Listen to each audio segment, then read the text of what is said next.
આ બેઠક એવી છે કે જ્યાં પાટીદાર મતદારોનું વર્ચસ્વ છે, એટલે ત્રણેય પાર્ટીઓ છે એના ઉમેદવારો પાટીદાર છે, એટલે પાટીદાર વર્સિસ પાટીદારનો જંગ આ વિસાવદરની બેઠક ઉપર થવાનો છે.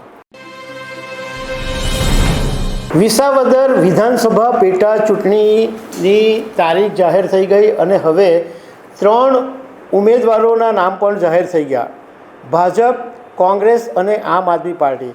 મતલબમાં વિસાવદરમાં આ વખતે ત્રિપાંખીયો જંગ થવાનો છે. તો આના વિશે હું તમારી સાથે વાત કરીશ. મારું નામ રાજેશ શાહ છે અને તમે જોઈ રહ્યા છો ગુજરાતના સૌથી મોટા ડિજિટલ ન્યૂઝ પ્લેટફોર્મ ખબરછે.com. ગુજરાત વિધાનસભા 2022ની જ્યારે ચૂંટણી થયેલી ત્યારે વિસાવદરની આ બેઠક ઉપરથી આમ આદમી પાર્ટીની ટિકિટ ઉપરથી ચૂંટણી લડેલા ભૂપત ભાયાણી જીતા હતા અને ધારાસભ્ય બન્યા હતા. પરંતુ ભૂપત ભાયાણીએ થોડા સમય પછી આમ આદમી પાર્ટીના ધારાસભ્ય પદેથી રાજીનામું આપ્યું અને ભાજપમાં જોડાયા. એટલે આ બેઠક ખાલી પડી અને એટલા માટે આ બેઠક ઉપર ચૂંટણી પંચે તાજેતરમાં ચૂંટણીની તારીખ જાહેર કરી અને 19 જૂનના દિવસે વિસાવદર વિધાનસભાની પેટા ચૂંટણી થવાની છે અને 23 તારીખે પરિણામ જાહેર થવાના છે. આ બેઠક એવી છે કે જ્યાં પાટીદાર મતદારોનું વર્ચસ્વ છે, એટલે ત્રણેય પાર્ટીઓ છે એના ઉમેદવારો પાટીદાર છે, એટલે પાટીદાર વર્સિસ પાટીદારનો જંગ આ વિસાવદરની બેઠક ઉપર થવાનો છે. બીજું, આ વખતે કોંગ્રેસે પહેલેથી જ એવું કહી દીધેલું હતું કે અમે આમ આદમી પાર્ટીની સાથે ગઠબંધન કરવાના નથી, એટલે આ વખતે ભાજપ અને કોંગ્રેસ નહીં પણ એની સાથે આમ આદમી પાર્ટી પણ જોડાવા છે, એટલે ત્રિપાંખીયો જંગ થવાનો છે. બીજું કે વિસાવદરની પેટા ચૂંટણી પંચ તારીખ જાહેર કરે એ પહેલાં જ આમ આદમી પાર્ટીએ પોતાનો ઉમેદવાર જાહેર કરી દીધા હતા અને એ નામ હતું ગોપાલ ઇટાલિયા.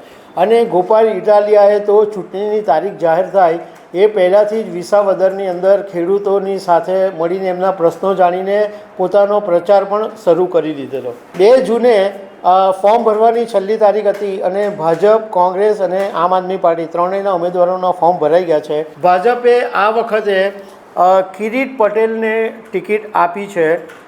કિરીટ પટેલ 46 વર્ષના છે અને BE એન્જિનિયરિંગ થયેલા છે અને મૂળ રાતીધાર ગામ ગીર સોમનાથના છે, પરંતુ હાલ તેઓ જૂનાગઢમાં રહે છે અને જૂનાગઢ જિલ્લા સહકારી બેંકના ચેરમેન છે.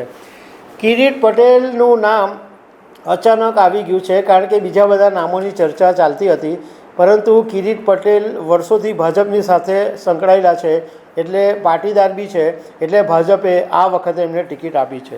કોંગ્રેસે પોતાના જે ઉમેદવાર જાહેર કર્યા છે એ નીતિન રાણપરિયા છે. એમની ઉંમર પણ 46 વર્ષની છે અને તેઓ 10 પાસ છે અને ખેતી અને બિઝનેસની સાથે જોડાયેલા છે અને ભેંસાણ ગામના વતની છે. નીતિશ રાણપરિયા પણ ઘણા વર્ષથી કોંગ્રેસની સાથે સંકળાયેલા છે. આમ આદમી પાર્ટીએ જેમને ટિકિટ આપી છે એ ગોપાલ ઇટાલિયા 35 વર્ષના છે, પોતે એડવોકેટ છે, મૂળ બોટાદના છે પરંતુ સુરતમાં રહે છે. ગુજરાત વિધાનસભા 2022માં કતારગામની વિધાનસભા બેઠક ઉપરથી ચૂંટણી લડેલા પરંતુ હારી ગયેલા અને આમ આદમી પાર્ટીના પ્રદેશ પ્રમુખ તરીકેની જવાબદારી પણ ગોપાલ ઇટાલિયાએ સંભાળેલી.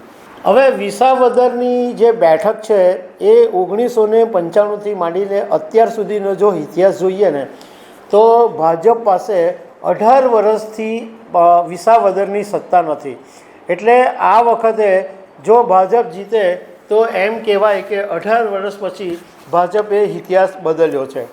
1995માં કેશુભાઈ પટેલ ભાજપની ટિકિટ ઉપરથી ચૂંટણી જીતેલા, 1998માં ફરીથી કેશુભાઈ પટેલ જીતેલા, 2002માં ભાજપના કનુભાઈ ભાલાળા જીતેલા, 2007માં પણ કનુભાઈ ભાલાળા જીતેલા, 2007માં છેલ્લું ભાજપ જીતેલું.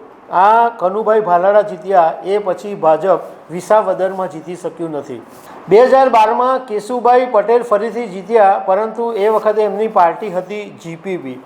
2014ની અંદર કોંગ્રેસના હર્ષદ રીબડિયા જીતેલા, 2017માં પણ કોંગ્રેસના હર્ષદ રીબડિયા જીતેલા અને 2022ની ચૂંટણી થઈ ત્યારે આમ આદમી પાર્ટી પરથી ભૂપત ભાયાણી જીતેલા.